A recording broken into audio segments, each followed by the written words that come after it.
காலங்கள் மாற மாறீங்கல்ல, எந்த காலம் இது வரைக்கும் மாறி இருக்கு? எந்த காலம் நீங்க சொல்லுங்க. இப்போ நான் ஒரு உதாரணத்துக்கு சொல்றேன். உங்களையே வச்சு பேசுவோம், என்னையே வச்சு பேசுவோம். இப்ப இந்த இடத்துல உங்களுக்கு தெரியாதது ஒன்றுமே கிடையாது. மேலோகவாசி, பிரம்மச்சாரி, நாரத மகரிஷி. நீங்க மூணாசை வெறுத்தவர், மண்ணாசை, பெண்ணாசை, பொருளாசை என்ற மூன்றை வெறுத்தவர், இல்லத்தை விட்டு துறவர் மேற்கொண்டவர். இப்ப இந்த இடத்துல காலங்கள் மாறுச்சு அப்படின்னா என்ன காலங்கள் மாறுச்சு, என்ன செயல்கள் மாறுச்சு அப்படின்னு கேட்டீங்க. இப்ப இந்த இடத்துல உதாரணத்திற்கு சொல்ல போனோம் அப்படின்னா, இந்த இடத்துல நீங்க எனக்கு அப்பை மாதிரி, நான் உங்களுக்கு மக மாதிரி, நீங்க ஒரு வாத்தியார் மாதிரி, நான் உங்களுக்கு மாணவி மாதிரின்னு சொன்னீங்கன்னா உங்களுக்கு என்ன பண்ணும்? எனக்கு கோபம் வருது, ஆனா கடுப்பு வருது. ஏன் வருது? உன்னை பார்த்தா அப்படி இருக்கு, அதுல அரைச்ச மாதிரி. உங்களை பார்த்தாலே எனக்கு அப்படி இருக்கு, நான் என்ன பண்றது அப்படின்னு நான் சொல்ல மாட்டேன். நீங்க எனக்கு அப்பே மாதிரி வேணா அரைச்சு அப்பி கேட்க. எதுக்கு நான் எதுக்கு அப்பணும்? அப்புறம் நீங்க தானே சொல்றீங்க. ஏங்க கேட்கற சரியா முறையா பேசணும். நீங்க அப்ப மாதிரி, நான் பிள்ளை மாதிரி. ஆமாம் சுவாமி. ஊர் என்ன நினைக்கும்? என்ன நினைக்கும்? ஒருவேளை இந்த அம்மாவுடைய அம்மாவுக்கு விதம் புருஷனோ முருகா அப்படின்னு தவறா யாராவது நினைச்சிட்டா அந்த பழி என்ன பத்தி விழுகுமா இல்லையா? சரி, ஒருவேளை இந்த இடத்துல நீங்க வாத்தியார் மாதிரி, நான் ஒரு மாணவி மாதிரின்ற, நான் எதை வேணாலும் ஏத்துக்கிறேன். சரி, ஆனா அந்த வாத்தியார் மாணவின்ற பொருத்தத்தை பற்றி ஏத்துக்கவே மாட்டேன். ஏன்? இருக்கிற மாணவி அப்புறம் வாத்தியார் வாங்க எடுத்துக்கிட்டு இருக்கிறேன். எதுக்கு இந்த படி எனக்கு தேவையா? அதுக்காக எல்லாரும் சொல்ல முடியுமா? எல்லாரும் சொல்ல முடியுமா? எல்லா விளக்கு விளக்கல்ல சான்றோருக்கு பொய்யா விளக்கு விளக்கு. எல்லாரையும் குற்றவாளி இருக்க முடியாது. ஆனா என்ன சொல்லுவேன், ஒரு வான சொத்து ஒரு சோறு தானே பாதான். பழி எங்கன்னு விழுகலாம். அதே சமயத்தில் மாணவிகள் மன ஆசிரியர் மட்டும் சொல்லலாம், ஆசிரியையும் அப்படித்தேன். நல்லா பாருங்களேன், ஆசிரியை ஆவதற்கு என்ன வயது தெரியுமா? குறைஞ்சபட்சமாக பார்த்தா 22 வயது தான். ஏன்னா 12ஆம் வகுப்பு வரைக்கும் படிச்சாகும் போது 17 வயசு, 3 வருஷம் இளங்கலை கல்லூரியில் படிக்கிறா. 13, 17, 3, 20 வயசு. அடுத்து முதுகலை 22 வயசு முடிஞ்சாச்சுன்னா, நல்லா புரிஞ்சுக்கிட்டீங்களா? இதை முடிச்சாச்சு வச்சுக்கோங்க, அவள் ஒரு ஆசிரியர் ஸ்தானத்துக்கு வந்துடலாம். நல்லா புரிஞ்சுக்கோங்கம்மா. அப்போ அந்த பிஏ என்பது பிஎட் படிச்சிட்டீங்கன்னா 3, 4, 5, 17, 5, 22 வயசுக்குள்ள நீங்கள் வந்து ஒரு ஆசிரியர் ஆகிறீங்க. உங்கள்கிட்ட 12ஆம் வகுப்புக்கு நீங்கள் பாடம் எடுக்கிறீங்க. அவனுக்கு 17 வயசு, அந்த மாணவனுக்கு 17 வயது வந்து அவனுக்கு பருவம் எய்தக்கூடிய வயசு. அதனால தான் ஆசிரியையே மாணவன் மீது காதலிச்சு கூட்டிகிட்டு ஓடுறான். இது இன்னைக்கு உலகத்தில் நடக்குது. அப்ப அந்த காலத்துடைய கணக்குகள்லாம் வேற மாதிரி இருந்துச்சு அப்படின்னு நீங்க சொல்றீங்க. காலம் அப்படியே தான் இருக்கிறது. நான் கேட்கிறேன், இரவு பகலாகுமா, பகல் இரவாகுமா, மாறி மாறி வருதா? நீங்க மாறிக்கிட்டு ஏமா காலத்தை சொல்றீங்க? இப்படி கேட்கிறேன். அப்படி ஒருவேளை நீங்க மாறுறதாக இருந்தா, அம்மாகப்பட்டவளை அம்மாண்டு தானே கடைசி வரைக்கும் சொல்றோம். காலம் மாறிச்சிருக்கிற அம்மாண்ட போய் அத்தை நான் சொல்லிக்கிட்டு இருக்கோம். இல்ல இல்ல, காலங்கள் சரியா தான் இருக்கு. நீங்க வேணா உறவு மாத்திக்கிட்டு இருக்கீங்க. அதனால இந்த இடத்துல தெளிவா பேசுங்க. ஏன்னா பேச்சு பேச்சுக்கிறேன், பெருமுடி வந்தாக்க கிச்சு கிச்சு கிளி கிச்சு கிச்சுமா. ஆமா, அது எப்படி கிச்சு கிச்சு கிளி? அப்புறம் கிளி எப்படி கத்தும்? இங்க இருங்க, சொன்னதை சொல்லுமா, கிளி போல பேசக்கூடாது. யாரு சொன்னதை சொல்றா? ஆமா, நான் சொன்னதை சொல்லவே கிடையாது. நீங்க பேசுறீங்க, எனக்கு தெரிஞ்சதை நான் பேசுறேன். என்ன பேசுறீங்க? இப்ப நான் உங்களுக்கு என்ன பேச தெரியும்? வாத்தியார்னு சொன்னது எதுக்காக நான் இதை சொன்னேன்? நீங்க என்ன சொல்ல வர்றீங்க அப்படின்றதுக்காக தான் இந்த வார்த்தையை நான் சொன்னேன். இப்ப ஏதாவது தான் ஒரு கஷ்டத்துல இருக்கும் பொழுது கடவுள் மாதிரி வந்து உதவி பண்ணாங்க அப்படின்னா, கடவுள் மாதிரி வந்து உதவி பண்ணீங்களே பேச்சுக்கு சொல்றது இல்லையா? அதனால ஒரு கடவுளாயிர முடியுமா? முடியாது. அதனால உங்களை ஒரு பேச்சுக்கு நீங்க எனக்கு அப்பா மாதிரி சொன்னேன். இத சொன்ன உடனே உங்களுக்கு என்ன அப்படி கோவம் வந்துருச்சு? சரி, உங்க அப்பா யாரப்ப? எங்க அப்பா நம்பிராஜன். இப்ப என்ன சொல்ற? அப்பா மாதிரின்னு தானே ஒரு பேச்சுக்கு தானே சொன்னேன் நானு. இங்க இருங்களேன், மாதிரினால பிரச்சனை வரும். மாதிரினா பிரச்சனை வரும். இப்ப கட்டண பொண்டாட்டி ஒருத்தி இருக்கா.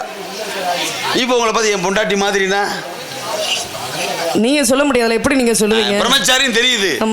ஆனா மாதிரி போது என்னடா அந்த ஆள் இப்படி சொல்றானே அப்படி வித்தியாசமா வருது இல்லையா? இப்படி மாதிரி எடுக்காதீங்க, எல்லாமே பிரச்சனை வந்துடும். ஏன்னா அன்னைக்கு மாதிரி போட்டதுனால பிரச்சனை வந்துச்சு. இந்த மாதிரிக்கு ஒரு கதை இருக்கு தெரியுமா? நல்லா புரிஞ்சுக்கங்க. சூரியனாகப்பட்டவனுக்கு 2 தாரம் தான். முதல்ல ஒரு தாரம் தான். அந்த சூரிய பகவானுக்கு முதல் தரமாகப்பட்டவர் யாரு அப்படின்னா, ரொம்ப கண்ணியமான முறையில் இந்த உலகத்திலே பெரிய விஸ்வகர்மான ஒருத்தர் இருந்தார். விஸ்வகர்மான பூலோகத்தில் ஆசாரின்ற இல்லையா? அது மாதிரி தேவலோகத்துக்கு ஒரு விஸ்வகர்மா இருந்தார். அவருடைய மகள் உஷாதேவி. உஷாதேவியே சூரிய பகவானுக்கு மனம் முடிச்சு கொடுத்தாச்சு. ஆனா சூரியனோட இவன் நெருங்கி வாழ முடியல. என்ன காரணம் அப்படின்னா, இவன் வெப்பத்தை கக்கிக்கிட்டு இருக்கான். யார்? சூரியனோட கிட்ட நெருங்க முடியல. அப்ப அப்பா போய் சொல்றா, யார்? உஷா, அப்பா நீ எனக்கு வாழ்க்கை பற்றி கொடுத்து கணவன் நல்ல ஒரு மாப்பிள்ளை பார்த்து கட்டி கொடுக்க சொல்லி கொடுத்து இந்த சூரியனுக்கு கட்டி கொடுத்து அவன் கிட்டையே நெருங்க முடியல, அப்படியே அக்கடியாக சொல்கிறேன், என்னால் முடியலப்பா, இவரோட வாழ முடியலப்பா அப்படின்னு சொல்கிறான். அப்போ இவர் சொல்கிறாரு, அம்மா இங்கே வா, வாழ்க்கைப்பட்டது பட்டதுதான், எப்படியாவது அனுசரித்து வாழ்ந்துக்க, அப்போ தான் உனக்கு பேரும் புகழும் கிடைக்கும் அப்படின்னு சொல்லி எதாவது சொல்லி சமாளிக்கிறாரு. சரின்னு போயாச்சு. ஏன்னா புகுந்த வீட்டுக்கு போனது தானே மரியாதை பெண்ணுக்கு அப்படின்னு.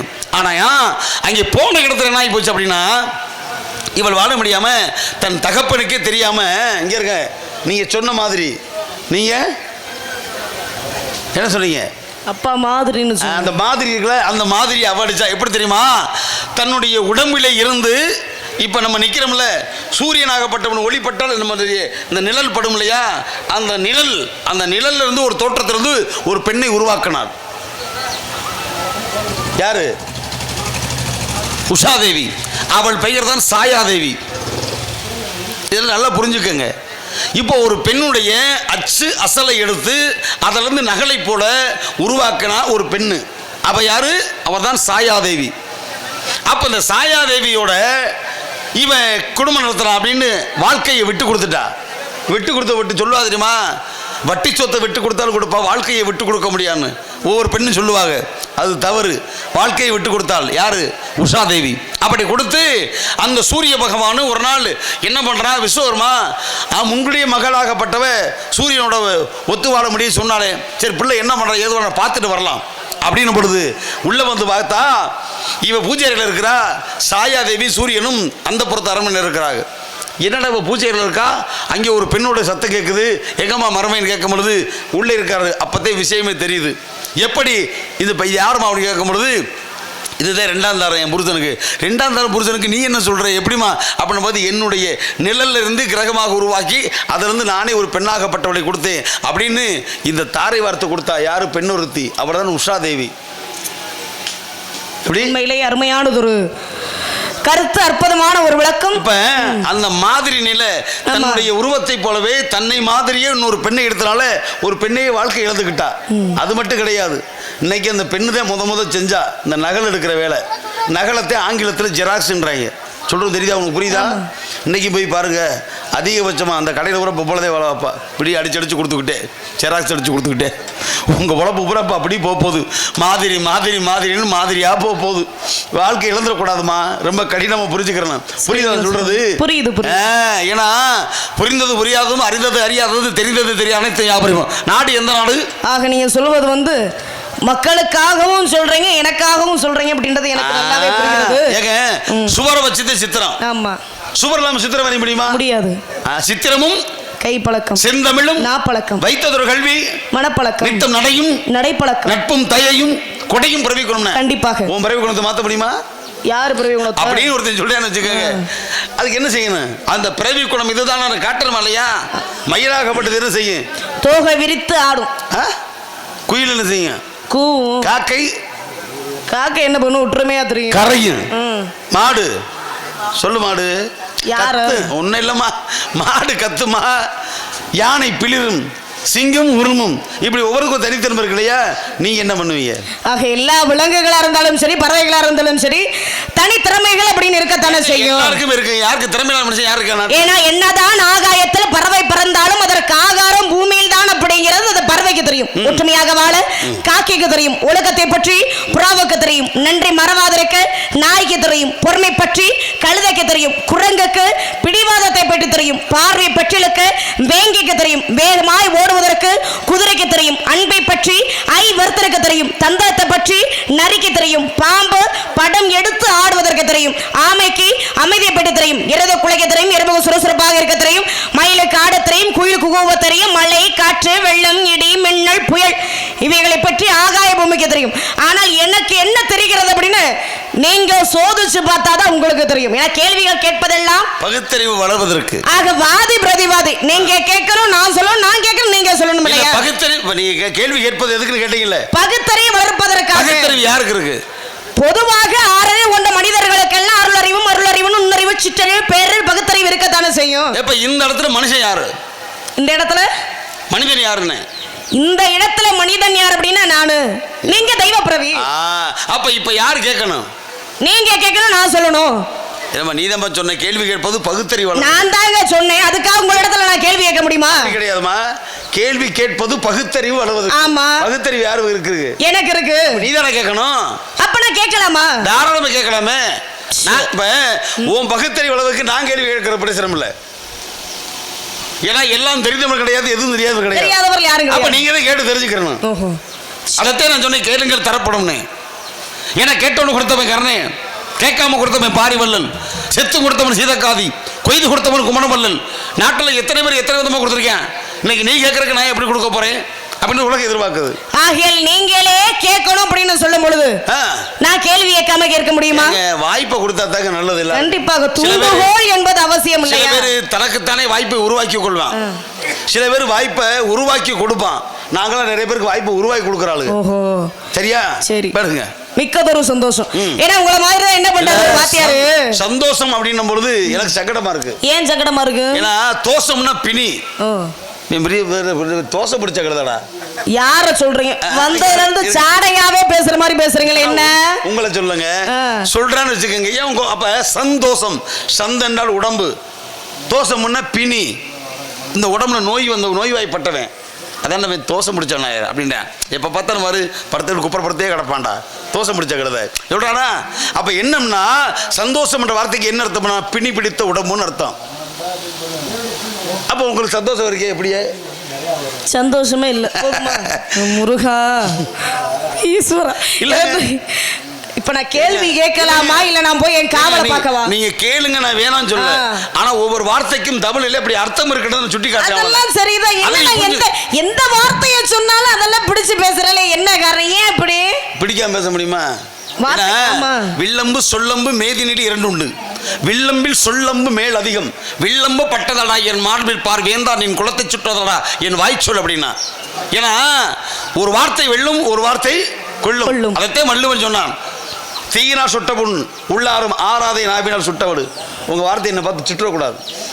அப்படிலாம் சுடாது. இதுவரையும் சுற்றுக்கா இல்ல? என்னுடைய வார்த்தையால நாவினால வந்த வார்த்தைகள். ஏங்க சுருக்கு நறுக்கு சுடமா பேசுவோமே? அப்படிலாம் எதுக்கு பேசுவோமா? ஏங்க பேசுவோமே. சுடர் விளக்காயினா தூண்டுகோல் அவசியம். நந்தவனத்தில் ஓராண்டி 4 மாதமாய் குயவனை வேண்டி கொண்டு வந்தானடி தோண்டி அதை கூத்தாடி கூத்தாடி போட்டுடை தாண்டி ஆண்டின்னு இப்ப நான் சொல்றேன்.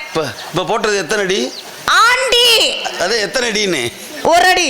எத்தனை அடி? அடி. எத்தனை அடி அப்படின்னு கேட்டா ஏங்க நல்லா பாருங்க. நந்தவனத்தில் ஒரு ஆண்டி, அவன் 4 மாதமே குயவனை வேண்டி கொண்டு வந்தானோரு தோண்டி அதை கூத்தாடி கூத்தாடி போட்டுடை தாண்டி. எத்தனை ஆண்டி வந்திருக்கு? இப்ப எத்தனை டீ வந்திருக்கு? அதுல ஒரு டீன்ற கொஞ்சம் பொருடி அப்படின்னு சொல்லிடக்கூடாது யாரும். ஏன்னா நம்மளை பார்த்து சொல்லிடக்கூடாதுல்ல. நீங்க பாட்டுக்கு சொல்லிக்கிட்டு இப்ப நான் சொல்ற வரைக்கும் கொஞ்சம் இருடி இந்த இடத்துல அப்படின்னு சொல்லுவாங்க சில பேர். முருகா யாரு? இல்ல என்னுடைய முருகப்பெருமானை கும்பிடுறேன். அவருக்கு இங்க வர்றாரு. அவருக்கு இங்க வர்றாரா? நீங்க அனுதினமும் நாராயணா நாராயணா அப்படி நீங்க சொல்லல, அப்புறம் நான் முருகா முருகான்னு சொல்லக்கூடாதா? ஏங்க ஏன் பாட்டனை நான் கூப்பிடுறேங்க, அதே போல என்னுடைய முருகப்பெருமானை நான் கூப்பிடுறேங்க. நான் மாதிரி அடிச்சு உறவு சொல்ல முடியும் உன்னால? முருகப்பெருமான்றது ஒரு பெயர். நான் சொன்னேன் என் பாட்டை அடிச்சு சொல்றேன், அந்த மாதிரி சொல்லு. உனக்கு என்ன வேணும்? என்னுடைய முருகப்பெருமான் குலதெய்வம் குலக்கடவுள். என்னுடைய என்ன உறவு என்ன உன்னால சொல்ல முடியாது, எனக்கு தெரியும். அதனாலதான் உறவுக்கு கை கொடுப்போம், உரிமைக்கு குரல் கொடுப்போம்னா உன் உரிமை குரலை பார்த்து நான் இந்த இடத்துக்கு எதுக்கு வந்திருக்கிறேன்? எதுக்கு வந்திருக்கீங்க? என்னமா நந்தவனத்தில் ஆண்டின்னு நான் சொன்னேன். எதுக்கு சொன்னீங்க? நீங்க தான் நான் கேக்குறேன். நந்தவனம் பேசி பாருங்க அப்படி சொல்லி நான் பேசினேன். அப்ப இந்த நந்தவனத்துக்குள்ள என்னைய பார்த்து ஆண்டின்றியா? உங்களை போய் நான் சொல்லுவேன், நாங்க அப்படியெல்லாம் சொல்ல மாட்டேன். இங்க இருங்க, அதுதாங்க உண்மை. நந்தவனத்தில் ஒரு ஆண்டி, அவன் 4 மாதமாய் குயவனை வேண்டி. குயவன் பண்றது யாருங்க? வேளாறு. அவர் தான் இந்த இடத்துல வந்து மண்பானை செய்கிறாரு. நல்ல களிமண்ணை பக்குவமாக எடுத்து அதோட குறுமணை சேர்த்து தண்ணீர் விட்டு கால்பதி கொடுத்து பிறகு கையாடை பிணைந்து அதை பானையாக வடிந்து சூளையிலே வச்சு சுட்டு புசுக்கி எடுத்தால்தான் ஒரு மண் பாண்டம் உருவாகும். அதை போலது மனுஷ உடம்பு. இந்த களிமண் எது தெரியுமா? மனுஷ உடம்புல இந்த சதை இருக்கு இல்லையா, சதை, இதே களிமண். குறுமணல் எதுமா? இந்த உடம்புக்குள்ளே ஓடக்கூடிய 4448 நரம்புகள், அதுதான் குறுமணல். தண்ணீர் விட்டு பிணைஞ்சா இல்லையா, அந்த தண்ணீர் எது தெரியுமா? அதே மனுஷனுடைய உடம்புக்குள்ள ஒரு ரத்தம். இது பூரம் சேர்ந்த ஒரு பிண்டம், அது பாண்டம், இது பிண்டம். 25 மாதமாக வைத்த சூளை. 4-6 மாதமாய் 4-6-10 மாதம் சூளையில எப்படி பானையை வச்சு சுட்டு போசுக்கிறோம் 10 மாதம் ஆத்தாவுடைய இந்த கரு என்ற சூளுக்குள்ள நாம இருக்கிறோம். அப்படிப்பட்ட வந்த உடம்பு அதைத்தான் நந்தவனத்தில் ஒரு ஆண்டி அவன் 4-6 மாதமாய் குயவனை வேண்டி கொண்டு வந்தான். ஒரு தோண்டினா அந்த தோண்டியை போட்டது மனிதனுடைய உடம்பு குழந்தையாக வெளியில் வர்றான். அதைத்தான் பிறகு கூத்தாடி அப்படின்னா வாழ்க்கையிலே ஆடி அனுபவிச்சு முடிச்ச போனால போட்டு உடைத்தாண்டி செத்த போனால உடம்பு விட்டு உயிர் போச்சுடி. இதான மனுஷ வாழ்க்கை. இது மனித வாழ்க்கை தத்துவம். நாங்கள் அதெல்லாம் கடந்து வந்தவர்கள் ஞானி. அதைத்தான் சொன்ன சம்பா அரிசியடி என்னடி சம்பா அரிசியடி சாதம் சமைத்திருக்க உண்பாய் நீ என்று சொல்லி உலக்குலக்கு நெய் வார்த்து முத்து போல் அன்னமிட்டு முப்பளமும் சக்கரையும் தித்திக்கும் தேர்ந்த கண்ணமா கொஞ்சம் தின்று களைப்பாருடி. இது தான் கவி வரைக்க உடம்புக்கு பாடுவோம். இது அப்பப்ப வந்துகிட்டு இருக்கேன். ஆக காயமே இது போயடா வெறும் காற்றடித்த பையடா. மரியாதை தேவை.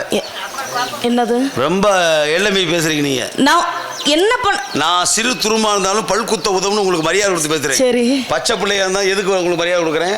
இப்ப நான் என்ன பண்ணான்னு சொன்னேன். இப்ப நானு கேளுங்க என்ன சிறுசா இருந்தாலும் அதுல ஒரு பொறுப்பு இருக்கு. நான் கடுகு சிறுத்தாலும் காரம் குறையாது. ஆமா கடுகு சிறுத்தாலும் காரம் குறையாதுல. கடுகு சிறுத்தாலும் காரம் குறையாது. கேக்குறீங்க கடுகுல எங்கயாவது காரத்தை பாத்திருக்கீங்களா? என்னது கடுகுல எங்கயாவது காரம் பாத்திருக்கீங்களா? ஏதோ வம்பு பண்ணணும்னு நீங்க முடிவு பண்ணிட்டீங்க. திரும்பி நான் வம்பு பண்ணணும்னு உங்களை கேள்வி கேட்டேன்னு வச்சுக்கோங்களேன். கேள்வி கேட்டேன்னு சொல்ல முடியுமா? நீங்க கேளுங்க. சொல்றதுக்கு பூரா நீங்க வீம்பா நீங்க பேசுற பதில் கருத்தான கருத்தை தான் நல்ல கருத்தை தான் நான் ஏத்துக்கிறேன். ஆனா நான் சொல்ற விஷயத்துக்கு பூரா என்னமோ சண்டை கேட்ட பேசுற மாதிரியே பேசுறீங்களே. நான் இப்ப கேள்வி கேட்கிறேன், உங்களால பதில் சொல்ல முடியுமா? கேளுங்க. என்ன கேட்டாலும் பதில் சொல்ல நான் காத்திருக்கேன். நான் ஏன் இதை உங்கள்கிட்ட கேட்டீங்கன்னா கடுகு சிறுத்தாலும் காரம் போக மாட்டேங்க. கடுகுக்கு ஏதாவது காரம் இருக்கிறதா?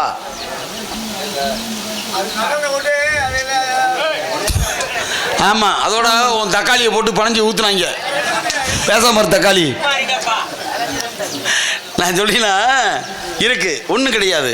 நீங்கள் ஒரு இடத்துல ஒரு தகுதியா இல்லை நான் தகுதியா அப்படின்னு இந்த உலகம் பார்க்கணும் அப்படின்னா இந்த கையில் ஒரு 10 மிளகு எடுத்துக்கோங்க. இந்த கையில் ஒரு 10 பப்பாளி விதை எடுத்துங்க. ரெண்டும் கருப்பாத்தான் இருக்கும், உருண்டையாத்தான் இருக்கும், சொரசொரதாக இருக்கும், பார்க்குறதுக்கு ஒரே மாதிரி தான் இருக்கும். ஆனால் எதை வாயில் எடுத்து போட்டால் தாண்டி எது சுருக்குன்னு இருக்கு அதே மிளகுன்னு கண்டுபிடிக்க முடியும். அது மாதிரி தான் மனுஷன் வாழ்க்கை. உங்களுக்கு சுருக்குண்டு இருக்கணும் இல்லையா? ஏன் தெரியுமா? உங்களை இந்த இடத்துல பெரிய இடத்துக்கு கொண்டு வரணும்னு எனக்கு ஆசை. சுடர் விளக்காயினும் தூண்டுகோல் தேவை. நீங்கள் ஒரு விளக்கு. சித்தம்போக்கு சிவம்போக்கு சத்தம் போட்ட செல்வாக்கு செல்வாக்கும் சொல்வாக்கும் தேவலோகவாசி திருவாக்கு. அதை தவற விட்டா நீ ஒரு நாரிய புண்ணாக்குடானே சுவாமி. நீங்க புண்ணாக்குறவங்கள என்கிட்ட காட்ட நான் கேள்வி கேட்டதுனால நீங்க எதுவும் இப்படி எல்லாம் நினைக்க கூடாது. ஏன் கேள்வி கேட்க கூடாதுன்னு ஏதாவது சட்டம் இருக்கா? நீங்க தான் கேட்கணுமா? கேட்க சொன்னீங்க. நான் கேட்க கூடாது. அறிவாளிக்கும் 3 வழி. அறிவாளிக்கு முட்டாளுக்கு 2 வழி. முட்டாளுக்கு ஒரு வழி. நீங்க அறிவாளியா முட்டாளா? நான் கேட்கிறேன் சொல்லுங்க. அறிவாளியாக இருந்ததனால தான் இந்த கேள்வி நான் உங்ககிட்ட கேட்டேன். வேற யார்கிட்டயாவது கேட்டிருந்தா சொல்லுவாங்களா? யார் அறிவாளி இந்த இடத்துல? என்னது யார் அறிவாளி? நான் தான். இல்ல நீங்க ஒரு முட்டாளு. நீங்க அது உலகம் சொல்லணும். ஆக எல்லையும் பார்க்கக்கூடிய மக்களும் சொல்லுவாங்க. அது உலகம் சொல்லுவாங்க. நீங்க தான் முட்டாள், நீ தான் முட்டாளு. அதுக்கு ஒரு காரணம் இருக்கு. அது என்ன காரணம் கண்டுபிடிக்கணும். ஏன்னா ஒரு தாயுடைய கர்ப்பத்தில் கருவறையிலே ஒருடைய ஆணுடைய விந்தாகப்பட்டது முட்டு நின்று 10 மாதங்களுக்கு பின்னால ஒரு ஆளாக ஜீவனாக வெளியில் வருகிறது. முட்டு நின்று ஆளாக வருவதனால தான் முட்டாள் அப்படின்னா.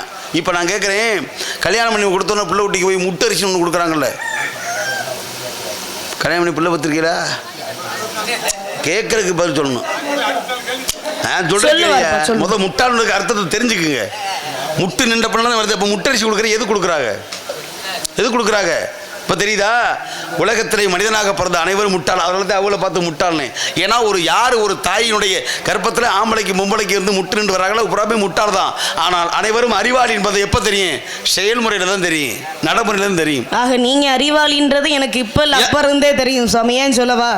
ஏன்னா ஒருத்தர் ஆபத்துல இருக்கும் போது கடவுள் மாதிரி வந்து உதவி பண்ணுவாங்க. நான் சொன்னேன், எதுக்காக சொன்னேன்?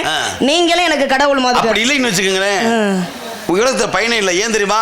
ஆபத்துக்கு உதவாத பிள்ளை, அரும்பசிக்கு உதவாத அன்னம், தாகத்தை தீராத தண்ணீர், தரித்திரம் அறியாத, பெண்டீர், கோபத்தை அடக்காத, வேந்தல், கூறுமொழி சொல்லாத, சீடல், பாவத்தை தீராத, தீர்த்தம், உலகத்தில் ஏழும் பயனில்லை. இதெல்லாம் பயன் அப்படி சொல்லுங்க. எதாவது எங்கெங்க இருக்கணுமோ அதது அங்கங்க இருந்தா தான் சிறப்பு. சரியா? 10 அறிவாளிகள் கூடிய இடத்துல ஒரு முட்டாள், அவர் சொன்னார் இல்லையா, என்னை போல ஒரு முட்டாளை வச்சுக்கிறோமியா. 10 அறிவாளி இப்படி பேசுவோமே, 10 அறிவாளிகள் கூடிய இடத்துல என்னை போல ஒரு முட்டாள் வந்தேன்னு வச்சுக்கோங்களேன். இந்த 10 அறிவாளியும் ஆளுக்கு ஒரு புத்திமதியை சொல்லி இந்த முட்டாளை அறிவாளி ஆக்கிடுவாங்க. ஆனால் 10 முட்டா பேர் இருக்கிறத இந்த அறிவாளி மாட்டிக்கிட்டேன்னா இப்போ என்ன செய்வீங்க? அப்படி தாண்டா, இது தாண்டா உலகம். என்ன ஏன்னா உலகம் பலவிதம், உலகம் பலவிதம், உலக அம்பலவிதம். அம்பலம் என்னால் யாரு? அவன் தான் எம்பெருமான் ஈசன். அவன் ஆடுகிறான் அம்பலத்திலே. எந்த அம்பலம்? தில்லை அம்பலம். அவன் ஆடுகிறான் அம்பலத்திலே. நாமல் ஆடுவது எங்கே? இசலி ஊர் கிராம சம்பளத்திலே. அவன் ஆடுனான் என்று சிதம்பர எல்லையிலே. நாம் ஆடுவது இசலி எல்லையிலே. அது ஒரு ஆட்டம் வேற, இதனுடைய ஆட்டம் வேற. ஏன்னா புத்தியுடையும் புத்தியுடையனா வெற்றி காண்பதில்லை, வெற்றி பெற்றவனும் புத்திசாலியும் இல்லை. புத்தியில புத்தி 3 வகை புத்தி இருக்கு. கற்பூர புத்தி, கரி புத்தி, கரிமட்ட புத்தி. நீங்க இப்ப எந்த புத்தி இருக்கு சொல்லுங்க. ஏன்னா ஒவ்வொருத்தங்க பேசும் பொழுது சில பேர் தெரிஞ்சதை பேசுவாங்க, சில பேர் தெரியாததை கூட பேசுவாங்க. ஆனா இந்த இடத்துல தாங்கள் என்ன சொன்னாலும் சரி அதை நான் கேட்டு தெரிஞ்சுக்கணும் அப்படின்னு நான் நினைக்கிறேன். பாருங்க. சரி, அப்ப சரி, உண்மையிலேயே அதான் ஒரே வார்த்தையில நான் முடிச்சிட்டேன்ல. கேட்டு தெரிஞ்சுக்கிற ஆசைப்படுறேன், அவ்வளவுதான். எல்லார்கிட்டயுமே நான் பேச முடியுமா? உங்களை விட்டு நான் பேசுறேன் அப்படின்னா என்ன காரணம்? நீங்க சொல்றதெல்லாம் நல்ல கருத்து, அதை நானும் ஏத்துக்கிறணும். இன்னொரு நான் பேசலான்றதுக்காக தான் நானும் கேட்கிறேன். சமாளிக்க தெரியாத சபைக்கு வரக்கூடாது. நீங்க நம்ம சமாளிக்கிறீங்க. யாரு சமாளிக்கிறா? நீங்க தான். யார்? நான் சமாளிக்கவே இல்லையே. இல்லையே. இப்ப என்ன வந்து சொன்னீங்க? என்னது? உங்ககிட்ட கேட்டு தெரிஞ்சுக்கணும்னு நினைக்கிறேன். எதை சொன்னாலும். ஆனா இப்ப எதை சொன்னீங்க? எதுக்குறீங்க? 64 கலைகளினுடைய பேரை சொன்னீங்க. நான் கேட்டு நான் சொல்றேன். சொல்லுங்க. ஆனா எண்ணிக்கை சரியா இருக்கணும். நீங்க சொல்ல நான் என்னணுமா? அப்புறம் சரி என்றேன், சொல்லுங்க. கணக்கு இங்க இருங்க. கணக்கு வந்து மாறிட கூடாதுல. சரி நீங்க சொல்லுங்க, நான் கணக்கு பண்ண ஆரம்பிக்கிறேன். அப்படியா? என்ன யார தேடுறீங்க? இல்ல கணக்கு பண்ற முடியாது. எதை யாரை கணக்கு பண்ண போறேன்னு பார்த்தேன்.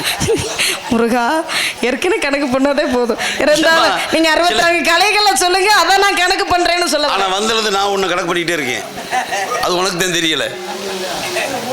நீங்க என்ன சொன்னீங்க? இப்போ வந்ததுல இருந்து என்ன கணக்கு பண்றீங்களா? ஒண்ணு இல்லம்மா, உன்னையும் சொல்லல. ஒண்ணு என்னன்னா, இந்த பிள்ளை இவ்வளவு அறிவா பேசுறது திறமையாளா, திறமையில இருக்குமா அப்படின்னு ஒண்ணு ஒரு விஷயத்தைன்னு அர்த்தம். உன்னை நான் சொல்லல. உன்னை கணக்கு போட்டுக்கிட்டான்னு அந்த மாதிரி ஆளா? அப்படி கிடையாது. ஆக ஏன் கணக்கு வழக்கு உன் கணக்கு வழக்கு சரியா ஒத்து போகுமான்னு பார்க்கணும். சரி, இப்ப ஆய கணக்குகள் 64 நீட்டுங்க. தயாராயிட்டீங்களா? அக்ர விளக்கணம், லிகிதம், கணிதம், வேதம், பிராணம், வியாகரணம், நீதி சாஸ்திரம், சோதிட சாஸ்திரம், தர்ம சாஸ்திரம், யோக சாஸ்திரம், மந்திரம், சகுனம், சிற்பம், மருத்துவம், உருவம், இதிகாசம், காவியம், அலங்காரம், மதுரபாடலம், நாடகம், நிருத்தம், சுத்தபிரமம், வீணை, வேணு, மிருதங்கம், தாளம், அத்திர பரீட்சை, கஜ பரீட்சை, அசுவ பரீட்சை, ரத்ன பரீட்சை, ரத பரீட்சை, கடக பரீட்சை, பூமி பரீட்சை, சங்கர விளக்கணம், மல்யுத்தம், அகர்ஷணம், உச்சாடனம், வித்வேஷனம், மதர சாஸ்திரம், மோகனம், வசீகரணம், ரசவாதம், தாதுவாதம், காருடம், நட்டம், முட்டி, ஆகாய பிரயோகம், காவிய கவனம், பிரகாப்பிரவேசம், அதிர்ச்சியம், இந்திரஜாலம், தந்திரஜாலம், மந்திரஜாலம், மகேந்திரஜாலம், அக்கினித்தம்மம், வாக்குத்தம்மம், சுக்லத்தம்மம், கண்ணத்தம்மம், கச்சத்தம்மம், அபத்தை, பிரயோகம், பாராயணம், வாயு, வாக்கு, ஆய கலைகள் 64. உண்மையிலேயே என்ன அறிவாளி? இப்போ நான் முட்டாள் தானே? இருக்கட்டும். உண்மையிலே அழகான ஒரு பதில், அற்புதமான ஒரு பதில். சுவைகள் என்பது 6. எப்படி? சுவைகள் என்பது 6. இனிப்பு, புளிப்பு, கசப்பு, கருப்பு, உப்பு, உவர்ப்பு. உப்பு உவர்ப்பு தானே 6 சுவை. ஆனால் 7வது சுவை ஒன்று இருக்குன்னா இடையிடையே இங்கே அப்பப்போ கொடுக்குற நகைச்சுவை, அதுதான் நம்மளை கலகலப்பாக வச்சுருக்கு. இல்லைன்னு வச்சுக்கோங்களேன், சோர்ந்து வருவேன். என்னத்தை நீ புராணம் பேசலாம் சரி, என்னத்தை நீ கவி பேசலாம் சரி, என்னத்தையும் பாடினாலும் சரி, அப்பப்போ இடையில ரெண்டு போட்டுக்கிட்டே தத்தேன். உங்களை மாதிரி ஊழல் ஒருத்தர் வேணும். ஏன்னா பூவோட சேர்ந்து நாரும் மனம்பெருமனா இருந்தேன். சில நேரங்களில் நாரோட சேர்ந்து பூ நாரிடக்கூடாது இல்லையா? அதுக்காகத்தேன் அப்பப்போ. சரி இருக்கட்டும், விஷயத்துக்கு ஒரு நாடு தொண்டை நாடு சுவாமி இருங்க. நாங்க உங்க நாட்டை கேட்கலையே. நீங்க தான் ஆரம்பத்துல கேட்டீங்களா நாடு என்ன நாடு அப்படின்னு? கேட்கிறேன். நான் கேட்டது எவ்வளவு நேரம் ஆச்சு? நான் தவணக்காரனா? எங்க சுத்தினாலும் ரங்கனை சேவிக்கின்ற மாதிரி எங்க சுத்தினாலும் நான் வந்து இந்த வாரம் வசூல் பண்ணேன்னு சொல்றேன். அதுக்காக நீங்க கேட்டதுக்காக நான் விட முடியாதுல. நான் சொல்லித்தான் ஆவேன். அப்படி கிடையாது. என்ன அப்படி கிடையாது? கேட்கும்போது சொல்லணும். நீ தானே சொன்ன கேளுங்க தரப்படணும். நான் கேட்ட மாதிரி சொன்னியா? ஓன் ஜவுரியத்துக்கு கேக்குறேன். கேட்ட உடனே சொன்னதுக்கு அப்புறம் நீங்க பேசக்கூடாது. ஏன் ஜவுரியத்துக்கு நான் பேசவே இல்லை. நான் ஜவுரியத்துக்கு நான் பேசவே. நீங்க கேட்டீங்க, கேட்டுட்டு விட்டுட்டீங்க அப்படின்னா நான் எப்ப வேணாலும் சொல்லுவது என்னுடைய உரிமை, என்னுடைய இஷ்டம். அத சொல்றது உங்களுக்கு எந்த உரிமையுமே கிடையாது. என்ன உரிமை இல்லைன்னு என்ன பேசக்கூடாது? நான் எப்ப வேணாலும் சொல்லுவேன். ஏன் நீங்க முடிஞ்சு போகும்போது கூட நான் சொல்லுவேன். அத பத்தி எனக்கு அவசியம் கிடையாது. சொல்லலாமே, நாளைக்கு கூட சொல்லலாமே. அப்படி சொன்னா உலகம் சொல்லும். என்ன சொல்லும்? புத்தி சுவாதீனம் இல்லாத புள்ளடா. ஓ அப்படியா? நாரது கேட்டதுக்கு 3 நாள் கழிச்சு வந்து சொல்றா பாரு. அப்ப நீங்க கேட்ட உடனே தான் பதில் சொல்லணும்னு ஏதாவது சட்டம் இருக்கா? ஒரு பொருள் தொலைஞ்சு போச்சு, நல்லா புரிஞ்சுக்க, உனக்கு புரியுமா சொல்றேன். சொல்லுங்க. ஒரு பொருள் தொலைஞ்சு போச்சுன்னு வச்சுக்க, அந்த பொருளை எங்க எடுப்ப? அப்பவே தேடணும். சரி, ஒரு வேளை இருட்டுக்குள்ள, நான் இருட்டுக்குள்ள தொலைச்சிட்டீங்க, இப்ப என்ன செய்வேன்? இருட்டா இருக்கு, ஒரு பொருள் தவறிடுச்சு, கை தவறி, அதை என்ன செய்வேன்? எப்ப எடுப்ப? காலையில விடிய சூரியன் வரும்பொழுது தேட வேண்டியதான். அப்புறம் இருட்டுக்குள்ளே உட்காந்து தேடுவாங்க. அப்ப பாத்துக்குங்க. உன்னுடைய பொறுப்பு என்னன்னா, தேடுறதை விட்டு இருட்டுல போட்டதை வெளிச்சத்துல தேடுற மாதிரி இருக்கு. வெளிச்சம் இருக்குனாக்கா அங்க போய் தேட முடியுமா? இருட்டுல தேடினாதான் இருட்டுல எவனாவது எடுத்துட்டு போயிட்டாங்கன்னா எங்க போய் தேடுறது? உங்களுக்கு தட்டுப்படாம இருக்கலாம், மற்றவருக்கு தட்டுப்படாம இருக்கலாம். அதான் நானும் சொல்றேன், மற்றவர்களுக்கு கண்பட்டுச்சுன்னா எடுத்துட்டு போயிருவாங்கல்ல. அப்ப நீ ஏமாந்துறமா? ஒரு விஷயம் தெரியுமா உனக்கு? பசித்தவனுக்கு தேவை என்ன? உணவு. இப்ப பசிக்குது இல்ல, இப்ப இருட்டா இருக்கு, நான் சாப்பிட மாட்டேன், நான் காலையில சூரியன் வர நீ சாப்பிட்டுக்கிறேன்னு சொல்ல முடியுமா உன்னால? முடியாது. அப்படி சொல்ற. அப்ப நோய்க்கு தேவை மருந்து. அப்படி வருதுல்ல, அப்ப சீக்காளியா இருந்தா நீ மருந்து சாப்பிட்டு ஆகணும், புண்ணுக்கு மருந்து போட்டு ஆகணும். இப்ப வேணா இருட்டா இருக்கு, நான் காலைல போட்டுக்கிறேன்னு சொல்ல முடியுமா? முடியாது. கடுக்க ஆரம்பிச்சிடும். அது பாருதேன், எதை எங்க பயன்படுத்துமா அப்படி பயன்படுத்துமா, அதை விட்டு நான் காலையில அதெல்லாம் சொல்லக்கூடாது. ஆகையால நான் வந்தற போது நோக்கம் காவல் நோக்கம், தாங்கள் வந்தற போது நோக்கம் வருவான். இப்ப ஆய கலைகள் 64 என்ன சொன்னில்ல, நான் சொன்னில்ல. இப்ப நான் சொன்னது நல்லா புரிஞ்சுக்கோங்க, இது பூரா சமஸ்கிருத வார்த்தை. அக்ரவக்ரம் லிகிதம் கணிதம் அப்படின்னு இது பூராமே சமஸ்கிருத வார்த்தை. ஆனா இதற்கு தமிழாக்கத்தில் 64 பேர் உண்டு அப்படின்றது நீ சொல்லணும். சொல்லு பார்க்கலாம். ஏன்னா செந்தமிழ்நாட்டு தமிழச்சி, செந்தமிழ் நாடு போதினிலே இன்ப தேன் வந்து பாயுது காது நிலை, தந்தையர் ஒன்றொரு பேச்சு நிலை, ஒரு சக்தி பிறக்குது மூச்சு நிலை. உங்க மூச்சு சக்தியை பார்த்து விடுவோம் வாங்க. நான் உங்ககிட்ட கேள்வி கேட்டேன்னா 64 கலைகளுக்கு உகுந்தபடி யார்? உங்கள் தாய் கலைவாணின்ற முறையில நான் கேட்டேன். இப்ப யாரும் இல்லைனா இப்ப நீங்க எதுக்கு என்கிட்ட திருப்பி அதே தமிழாக்க மொழியில எப்படி சுவாமி சொல்ல முடியும்? எப்பொருள் யார் யார்வை கேட்பினும் அப்பொருள் மெய்ப்பொருள் காண்பது அறிவு. யாமறிந்த மொழிகளிலே தமிழ் மொழி போல் இணைதாவது எங்கும் காணோம். நான் சொன்னது என்ன, நான் ஏன் இப்ப நீங்க கேட்டதுக்கு நான் அப்படி சொன்னீங்கன்னா, நாரதர் ஒரு பன்மொழி பேச்சாளன், தேசங்கள் தோறும் பாஷைகள் வேறு, நான் எல்லா இடத்துக்கும் போய் வரக்கூடியவேன், அந்த இடத்துக்கு தேக்கிறவன் நான் மொழி பேசுவேன், அது என்னுடைய தனித்திறமை. அதனால என் தாய் கொடுத்தது எங்கே அப்படின்றக்காக நான் சமஸ்கிருதம் சொன்னேன். நீ எந்த நாடு வசிக்கிற நாடு? நாடு எந்த நாடு? இப்போ நான் கதைக்கு வருவோம், உங்க பிரச்சனைக்கு வருவோம். நாடு எந்த நாடு?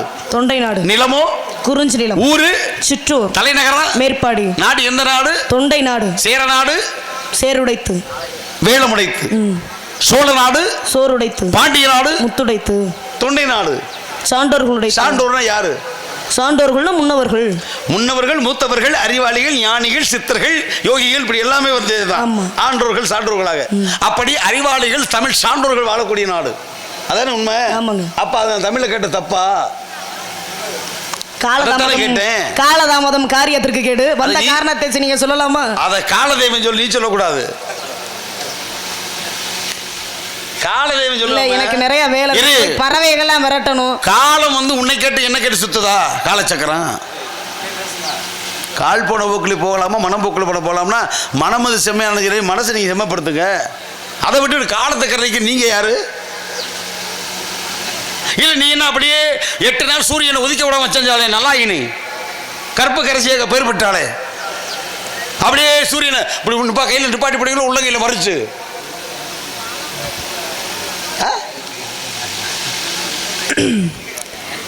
நல்லதொரு கேள்வி, அருமையானதொரு கேள்வி. கேள்வி கேட்டீங்கன்னா கேள்வி கேட்டதோட நிப்பாட்டிக்கங்க. சரி, அது என்ன அதெல்லாம் நம்ம கூட பேச சொல்லவே இல்லையே. அப்படியே முடியாது, வாய் உள்ள உள்ளதும் பிழைக்கும். சரி, இப்போ ஒரு போட்டி வைக்கிறாங்கன்னு வச்சுக்கோங்களேன். போட்டி வைக்கிறாங்க அப்படின்னா வெற்றி பெற்றவர்களுக்கு பரிசு கொடுக்கலாம். வண்டி இங்க என்கிட்ட கேள்வி கேட்டிருக்கீங்க. இந்த கேட்ட கேள்விக்கு நான் பதில சொல்லிட்டேன் அப்படின்னா நீங்க எனக்கு என்ன பரிசு கொடுப்பீங்க? இப்போ யாரு கேள்வி கேட்டீங்கல்ல, தமிழக மொழியில சொல்லுங்க அப்படின்னு. இது கேள்வி பதிலா, வினா விடையா, ஏட்டிக்கு போட்டியா? நான் உங்ககிட்ட என்ன கேட்கணும்னு கேட்டேன், கேள்வி கேட்கணும் தான் அந்த கேள்வியை கேட்டேன். அதே போல நீங்க கேள்வி கேட்டீங்க, நான் இங்க சொன்னேன். நீ என்னதான் கேட்குற முத? இப்ப நீங்க என்னதான் சொல்ல விரும்புறீங்க முத? இல்ல நீ கேட்கறத வச்சு நான் சொல்லிடுறேன். வந்த விஷயத்த சொல்லுங்க. எது? நீங்க வந்த விஷயம் என்ன? அதான் கேட்டுக்கிட்டு இருக்கேன். அப்ப இத சொல்லிட்டேன் அப்படின்னா இடத்தை காலி பண்ணிடுவீங்களா? தலையை சொல்லிடுறீங்க. இத சொன்னேன் அப்படின்னா இடத்தை காலி பண்ணிடுவீங்களா? இடத்தை காலி பண்ணுவா இல்ல மேலோகத்துக்கு போகணும் இல்லையா? ககன மார்க்கமா நான் போறதுக்கு தடவுறதுக்கு எவமே இருக்கேன். காற்று நுழையாத இடத்த கூட கலகப்பிரிய நாரத போய் வருவேன். எனக்கு இங்கே வருங்க, எனக்கு இங்கே இருக்கணும் அவசியம் இருக்கிறதுக்கா? கிடையாது. அப்படியே நீங்களே நீங்க இருக்கிற உங்க இடம் எனக்கு வேணாமல் போயிடுவேன். ஏன்னா கையளவு உள்ள வைத்து கடல் போல் ஆசை வைத்தேன் மனிதன். அது ஆசை உள்ள மனிதனுக்கு தான். நான் பார்க்காத இடமா இந்த முடுக்காண்டு இடத்துக்கு இதுக்கு இந்த பாடு நாட்டில் சட்டப்படி பார்க்கப்பட தட்டுக்கட்ட மனிதனுக்கு 8 அடி சொந்தம்னா அன்னைக்கு போச்சு வாழ்க்கையில. எதுக்கு ஏன் நமக்கு தமிழாக்க மொழியில சொல்லுங்கன்னு நீங்க கேட்டிருக்கீங்க. சொல்லுங்க. அக்கறை விளக்கணம், எழுத்து இயல்பு, லிகிதம், எழுதும் ஞானம், கணிதம், எண்ணுள், வேதம், முதல் நூல், இதிகாசம், பூர்வ கதை, வியாக்கரணம், சப்த முறைகளை பற்றி கூறுதல், ஜோதிட சாஸ்திரம், வானநூல், தர்ம சாஸ்திரம், அறநூல், நீதி சாஸ்திரம், நீதி நூல், யோக சாஸ்திரம், யோக நூல், மந்திர சாஸ்திரம், மந்திர நூல், சகுன சாஸ்திரம், நிமித்த நூல், சிறப்ப சாஸ்திரம், மனையடி நூல், வைத்திய சாஸ்திரம், மருத்துவ நூல், காவியம், மன்ன விருப்பம், மதுரபானம், வேத மாலை, நிறுத்தம், சொல்வாக்கு, எழுத்துக்களின் பிறப்பிடம், வீணை, இசை பிறக்கும், அச்சதானம், நாமம், கனக பரீட்சை, எண்ணி துணி, ரத்தின பரீட்சை, பவளம், சங்கராம விளக்கணம், தெய்வநூல், இலக்கணம், நியாய பாவம், புராணம், கதை, உருவ சாஸ்திரம், வேதம், போக சாஸ்திரம், அலைபாயம் கடல், போக சாஸ்திரம், அபூர்வம், புண்ணிய சாஸ்திரம், தர்மம், நாடகம், இயல், இசை, பாவனை, அலங்காரம், சிங்காரம் என்று சொல்லக்கூடிய 64 கலைகளுடைய தமிழாக்க மொழியினுடைய பேர். சபாஸ், கைதட்டுங்க. சிங்காரம்னா உண்மையிலே சொல்கிறேன், சிங்காரம்னு அழகு. சிங்காரி சீக்கிரமா சிங்காரி அப்படின்னு நீங்கள் உங்கள் சிங்காரம் இருக்கு. சிங்காரத்துக்கு சிருங்காரத்துக்கு என்ன வித்தியாசம்? சிங்காரத்திற்கும் சிருங்காரம்ன்றோம்ல, அதுக்கு என்ன வித்தியாசம்? சிருங்காரம் என்பது என்ன சுவாமி? சிங்காரம்னா அழகு. ஆமா. சிருங்காரம் தெரியுமா? போங்க முனகல் சொல்லல, முனகலுங்க. அந்த முனகல் இருந்தாத்தே சுவை கூடும்டானே. ஏன்னா அரும்பு கோணுச்சு வச்சுங்க, அதோட மனம் குன்றாது. கரும்பு கோணலாம் போதுக்காக கட்டி கூட பார்க்குமாங்க. இரும்பும் கோணலான மதம் கொண்ட மிருகத்தை வெல்ல முடியுமா? முடியாது. ஆனா நரம்பு கொண்டது யாருது? ஒண்ணும் பண்ண முடியாது. புகைய நரம்பு கொண்டால் அதை அமர்த்திருக்கேன். நரம்பு கொண்டால் விந்து விட்டாயிடா மகனே, நொந்து கட்டாயிடா. ஆனால் நரம்பு குறித்து ஒன்றும் பண்ண முடியாது. எல்லாருக்கும் பாருங்க, மனித உடம்ப எல்லாருக்கும் ஒரு தனித்தன்மை கொடுத்துருக்குறான். மனுஷன்ட்ட என்ன இருக்கு? மனுஷன் என்ன இருக்கு? ஒன்றும் கிடையாது. வரும்போது எதையும் கொண்டு வர்றது கிடையாது, போகும்போது எதையும் கொண்டு. உண்மையிலேயே பாருங்க, நம்ம செய்யற தவறுக்கு அடுத்த ஜீவனை போட்டு வருவேன். நீ ஏதாவது தப்பு பண்ணி வச்சுக்க, ஏன் கூறுகட்ட கழுதை என்ன பண்ணுச்சு? அது பாட்டுக்கு அங்கே கிடக்கு. ஒன்னே போய் திட்ட வேண்டியதானே? ஒன்றும் இல்லைம்மா, கூறுகட்ட கழுதைன்னு பொம்பளை அந்த கழுதையை போட்டு வைக்கிறாங்க. எதுக்கு கேட்குறேன்? அது பாட்டுக்கு இருக்கு பாருங்க. இப்போ பண்ணி பிய தின்ன மாதிரி திங்கிற அப்படின்னுவேன் நான். அது தின்று போகுது. அதுக்கு அது இறைவன் கொடுத்தா அதுக்கு சாப்பாடு, அது இறை. அதையே நீ சொல்ற? அது உள்ள நான் கேட்குறேன், அதுகிட்ட இருக்கிற தனித்திறமை மனிதன் இருக்காயா? கேளுங்க பார்ப்போம். பன்றிக்கு 10 காம்புங்க, 10 முளைக்காம்பு இருக்குங்க, 10 குட்டி போடுவோம், 15 குட்டி கூட போடுவோங்க.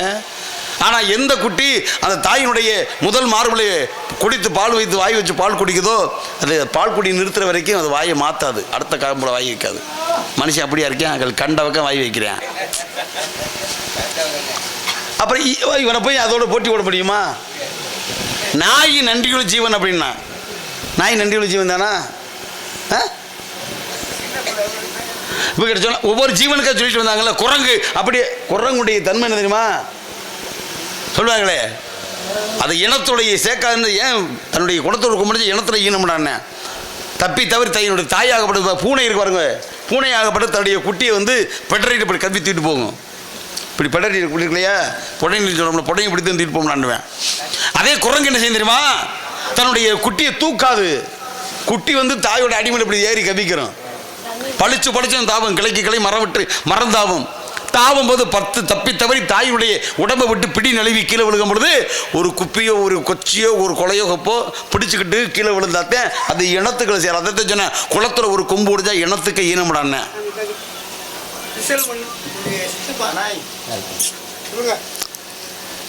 அவர் அழுகிறாருன்னா அதுக்கு காரணம், இப்போ ஒரு வாரத்துக்கு முன்னால் மானூர் வந்திருந்தோம். உண்மையிலேயே என்னுடைய அன்பு அண்ணார் இந்த நாடக உலகத்தில் நான் வருவதற்கு ஒரு முக்கிய காரணகர்த்தா திகழ்ந்தவர் மானூர் விஜயராம் ராஜ நடிகர். அவரை போல ஒரு இடத்துல ஒரு பாடகர் உண்மையில் சொல்லப்போனால் எங்கள் நாடக உலகத்திலே கிடையாது. அவருடைய அன்பு சித்தப்பா தக்காளி அவரும் அவரை பற்றி உங்களுக்கு நல்லா தெரியும், ஒரு கிராமிய கலைஞர். அப்பேற்பட்டவர் இன்னைக்கு இந்த உலகம் ஒரு கலை உலகம் அவரை பறிகொடுத்து விட்டது.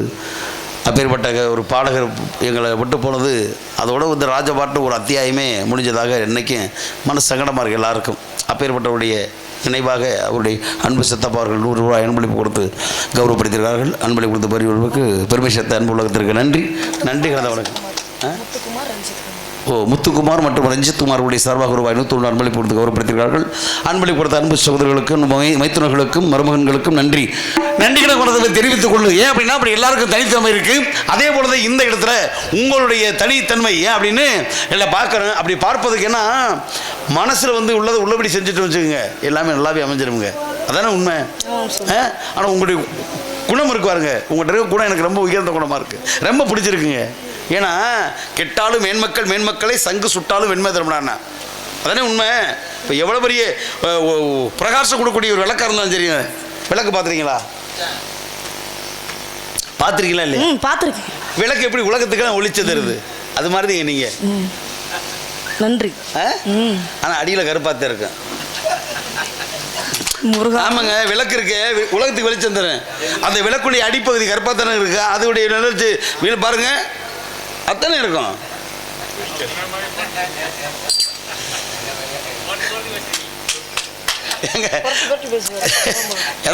அதாவது இது அப்படியே கொஞ்சம் பட்டு துணி முத்து கோத்தது போல.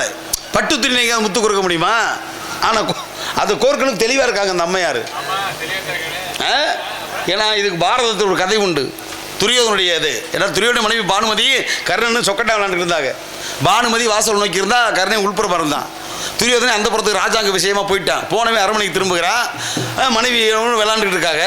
அந்த பார்த்து ஆட்டத்தில் தோக்குறா பானுமதி.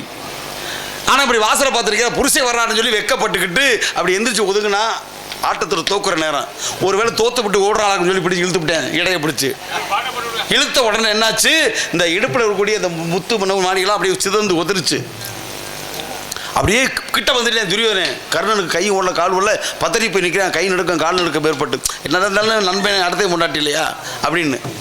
அப்போத்தே கீழே குனிஞ்சு எடுத்து அப்படி தோளில் தட்டினேன். யார்? துரியோதனை. எடுக்கவோ கோர்க்கவோ அப்படின்னா.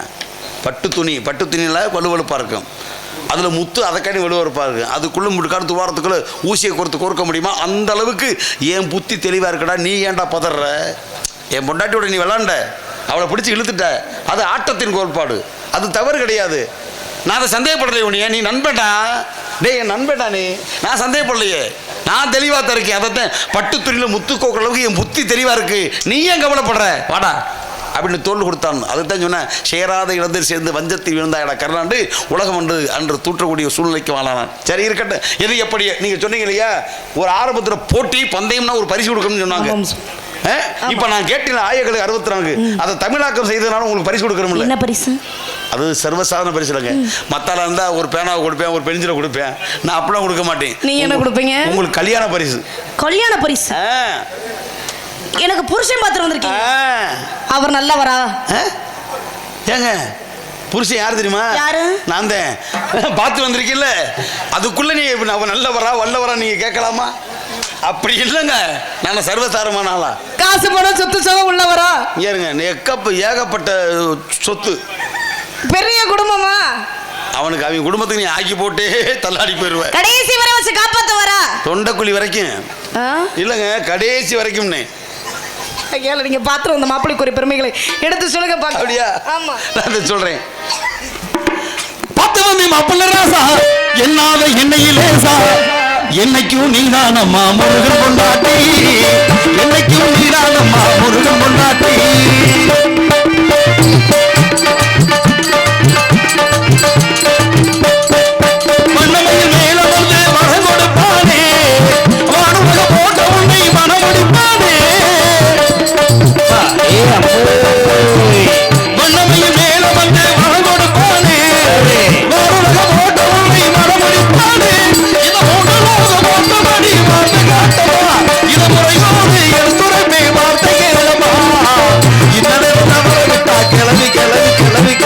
கிளவி கிளவி கிளவி கிளவி கிளவி கிளவி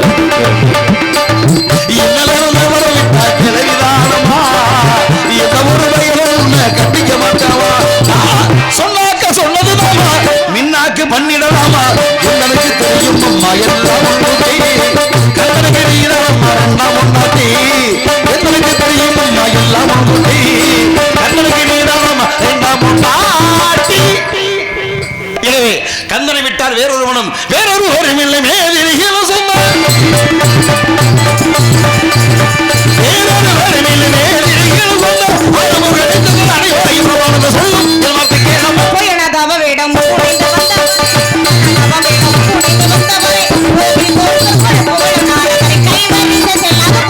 இது பூரா பொய், இது பூரா பொய், இது பொய் பொய்ன்றது. ஆமா இங்க இருங்க, என்ன நல்லா பார்க்கறதுக்கு பல பலனுதான் இருக்கு. பளிச்சுட்டு ஒரு பாத்திரம் 4 நாளைக்கு போனா கருப்படிச்சு போயிடும். அதுக்காக உண்மைன்னு சொல்ல முடியுமா? எங்க உண்மை எது பொய் எதுன்னு ஒன்றும் தெரியலை. அது மாதிரி உங்களுக்கு இன்னைக்கு இப்படி இருக்கலாம், அப்படித்தான் தெரியும் பல பலாண்டு. நாளைக்கு உங்களுக்கு ஒரு பட்டம் கொடுக்கலாம் அடியே. எனக்கா? ஆமாங்க. எங்களுக்கு ஏறு, நான் எத்தனை பட்டம் வாங்கியிருக்கேன். காலப்பிரியன், வீணா காலப்பிரியன், கழகப்பிரியன், புதுநல தொண்டன், எத்தனையோ பட்டங்கள். நீ என்ன பட்டம் கொடுக்க போறீங்க? ஆக இதை விட புதுமையான ஒரு பட்டம். அப்படியா? ஆமா, சிறப்பான ஒரு பட்டம். எங்க கொடுங்க மக்கள். என்ன பட்டம் தெரியுமா? கொடுங்க. குட்டி கொடுப்பது.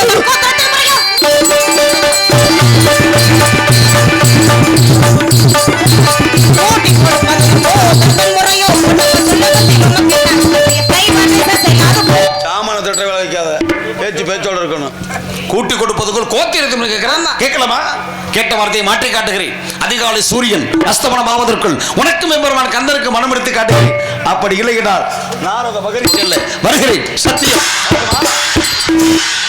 முருகா முத்தமிக்கு மரம் கந்தா கடம்பா கதிர்வேலா ஞான பண்டிதா, உங்கள் இசை என்ற இன்ப வெள்ளத்தில் நீண்ட ஆவலோடு காத்து கொண்டிருக்கிறேன். உங்களுடைய திருமுகத்தை காண பக்த கோடி பெருமக்கள் காத்து கொண்டிருக்கிறார்கள். வாருங்களப்பா. Hello hello hello